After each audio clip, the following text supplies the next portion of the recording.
ఒకసారి మీరు చేంజ్ చేసి చూపించండి ఒకసారి, వీలైతే కుదిరితే. చూడండి, మన సిగ్నల్ వేయలేదు, లేన్ చేంజ్ అయ్యాము, లేన్ డిపార్చర్ వార్నింగ్ చూపిస్తుంది అనమాట. ఇది one of the ADAS feature. ఇప్పుడు మనం రీజనరేటివ్ బ్రేకింగ్ చూద్దాము. ఇప్పుడు ఆల్రెడీ వెహికల్ 64లో ఉంది, బ్రేక్ మనం అప్లై చేయలేదు, రీజనరేటివ్ లెవెల్ 3లో ఉంది. ఆటోమేటిక్గా రీజనరేటివ్ మోడ్లోకి వెహికల్ షిఫ్ట్ అయిపోయింది. ఈ పొజిషన్లో వెహికల్ ఛార్జ్ అవుతా ఉంది. ఇప్పుడు కరెంట్లీ అగైన్ మనం రీజనరేటివ్ నుంచి డ్రైవ్ మోడ్లోకి 75 కిలోమీటర్ స్పీడ్తో రన్ అవుతూ ఉన్నాం. సో మనం బ్రేక్ అప్లై చేయకుండానే మళ్ళీ రీజనరేటివ్కి వచ్చి బ్రేక్ ఆటోమేటిక్ అప్లై అయిపోద్ది.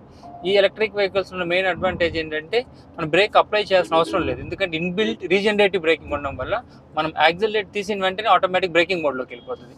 దానివల్ల ఎలక్ట్రిక్ వెహికల్ అనేది ఛార్జ్ అవుతుంది. ఈ టెస్ట్ డ్రైవ్ అంతా మేము రిస్క్ తీసుకొని with the help of experts and professional చేస్తున్నాం. మీరు ఇవన్నీ మీరు ఓన్గా చేయకూడదు.